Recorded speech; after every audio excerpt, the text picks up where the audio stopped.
ஒரு ஊர்ல வந்து நல்லா பாட்டு பாடுற ஒருத்தன் வந்து இருந்தான். அவனுக்கு வந்து என்ன பண்றது அப்படின்னா, ஒரு சத்திரத்துக்கு போய் தான் வந்து எப்பவுமே பாட்டு பாடுவான்.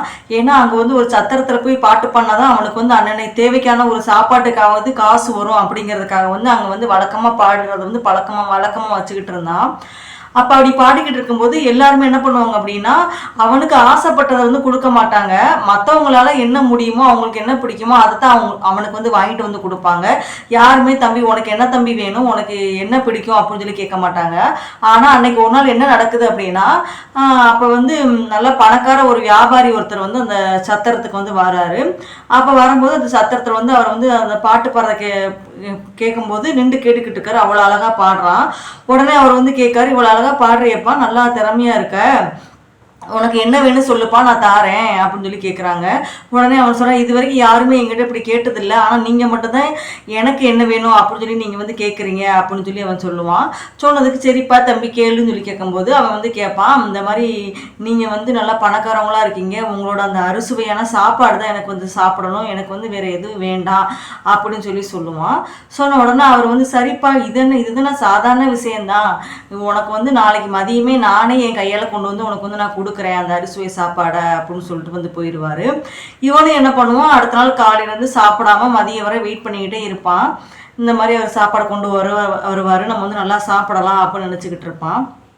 அப்படின்னு நினச்சிக்கிட்டு அவர் வந்து சாப்பாடு கொண்டு வருவார் அப்படின்னு நினச்சிக்கிட்டே என்ன பண்ணுறான்னா, அவனுக்கு எப்பயுமே டெய்லி கொடுப்பாங்க பார்த்தீங்களா, அப்பப்போ உணவு கொடுப்பாங்க பார்த்தீங்களா மற்றவங்க, அதை கூட அவன் என்ன பண்ணிக்கிட்டு இருந்தான் அப்படின்னா அவாய்ட் பண்ணிக்கிட்டு இருந்தான். ஏன்னா அந்த அறுசுவை சாப்பாடு தான் சாப்பிடணும், அவர் வந்து கொண்டு வருவார்னு நினச்சிக்கிட்டு அதையே காத்துக்கிட்டே இருக்கான். மணி 6 ஆகுது, 7 ஆகுது, 8 ஆகுது, நைட் ஆகுது, இவர் வரவே இல்லை. உடனே இவர் அடுத்த நாள் காலையில் வந்து அந்த வியாபாரி வந்து வராரு. அப்போ வியாபாரி வந்து வரும்போது சொல்கிறார், என்னப்பா தம்பி, நேற்று வந்து நான் உனக்கு சாப்பாடு கொடுத்து விட்டேனே, சாப்பிட்டியா, நல்லா இருந்துச்சா அப்படின்னு சொல்லி கேட்பாரு. அதோட உனக்கு சேர்ந்து ஒரு பரிசும் கொடுத்து விட்டேனே அப்படின்னு சொல்லி சொல்லுவாங்க. சொன்னோடனே அவர் சொல்லுவான், ஐயா நீங்கள் வந்து பொய் சொல்லாதீங்க, நீங்கள் வந்து நேற்று வரவே இல்லை, எனக்கு சாப்பாடே கொடுக்கல அப்படின்னு சொல்லி சொல்லுவான். இல்லைப்பா, நான் வந்து நேற்று நான் வந்து உனக்கு கொண்டு வர்றதுக்காக நான் வந்து கிளம்புனேன் மதியம் போல், அன்னைய இடத்துல எனக்கு தலைலாம் சுற்றிக்கிட்டு ஒரு மாதிரி வந்துருச்சு. அதனால் வைத்தியர்கள் வந்து என்ன சொன்னாங்க அப்படின்னா, இந்த மாதிரி நீங்கள் வந்து இந்த டயத்தில் நீங்கள் வெளியே போகக்கூடாது, நீங்கள் வந்து ரெஸ்ட் எடுக்கணும்னு சொல்லிட்டாங்க. உடனே நான் என்ன பண்ணி, நீ வந்து சாப்பாட்டுக்காக வெயிட் பண்ணிக்கிட்டு இருப்ப அப்படின்னு சொல்லிட்டு நான் வந்து என்னோட வேலையாள்கிட்ட வந்து கொடுத்து விட்டுருந்தேன்ப்பா சாப்பாடை அப்படின்னு சொல்லி சொல்லுவார்.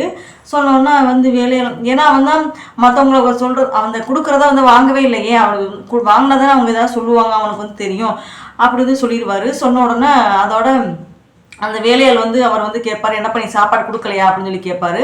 அதுக்கு இந்த வேலையாள் வந்து சொல்லுவான், அந்த மாதிரி உங்களை சொல்ல தான் நான் வந்தேன், இந்த மாதிரி அவர் வந்து என்னை சொல்லவே விடலை, எனக்கு வேண்டாம் வேண்டாம் மட்டும் தான் சொல்லிக்கிட்டு இருந்தார், எனக்கு அந்த விஷயத்தை வந்து சொல்லவே விடலை அப்படின்னு சொல்லி சொல்லுவாங்க.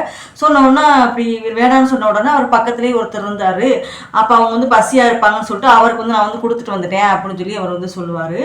இதோட இல்லாமல் வேறு இன்னொன்று என்ன பண்ணியிருப்பார் அப்படின்னா, அவர் வந்து இன்னொரு வேலையாள்கிட்ட வந்து கொஞ்சம் நேரம் கழிச்சு நம்ம தான் போக முடியல, அதனால பரிசு அது கொடுத்துடும் சொல்லிட்டு ஒரு 1000 பொற்காசுகள் வந்து ஒரு மூட்டையில் கட்டி அந்த மாதிரி போய் கொடுத்து, அந்த அங்கே வந்து விருது சாப்பாடு சாப்பிட்டுக்கிட்டு இருப்பாங்க சத்திரத்தில், அவங்கக்கிட்ட போய் இதை கொடுத்துரு அப்படின்னு சொல்லி 2வது விளையாட்டு வந்து சொல்லி விடுவாங்க. சொன்னோன்னா அவனும் அந்த சாப்பிட்டுக்கிட்டு இருப்பாங்கல்ல, அவங்ககிட்ட கொடுத்துட்டு போயிடுவான். இப்போ இதுலேருந்து என்னன்னா, அந்த பக்கத்தில் இருந்தது யாரு அப்படின்னா, அது வந்து ஒரு பிச்சைக்காரன். அந்த பிச்சைக்காரன் வந்து என்ன பண்ணுவான் அப்படின்னா, இவன் வந்து நல்லா பாடுறான், அப்போ இவன் பக்கத்தில் வந்து நம்ம போய் உட்காந்தோம் அப்படின்னா நமக்கும் நல்லா வருமானம் வரும், நல்லா காசு கிடைக்கும் அப்படின்னு நினச்சிக்கிட்டு உட்காந்தா அதே போல் அவனுக்கு நல்லா வருமானம் வந்துச்சு, அவனுக்கு கிடைக்கிற சாப்பாடு இவனுக்கு கிடைக்கும், அவனுக்கு கொடுக்குற காசு இவனுக்கு கிடைக்கும், அது மாதிரி நினச்சிக்கிட்டு இருந்துச்சு. ஆனால் அந்த வாய்ப்பை வந்து மிஸ் பண்ணி அந்த சாப்பிட வேணான்னு சொன்ன அந்த ஒரு காரணத்தினால அவர் கையால் கொடுத்ததான் சாப்பிடணும் அப்படின்னு நினச்சிருந்தனால என்ன நடக்குது அப்படின்னா, அந்த பிச்சைக்காரனுக்கு சாப்பாடு போயிடுது, அந்த பொற்காசுகளும் அவனுக்கு போயிடுது, அவன் நல்லா அந்த காசெல்லாம் எடுத்து வேற ஊருக்கு போய் நல்லா செல்வந்தரம் ஆகிடுறான் அந்த பிச்சைக்காரன் வந்து.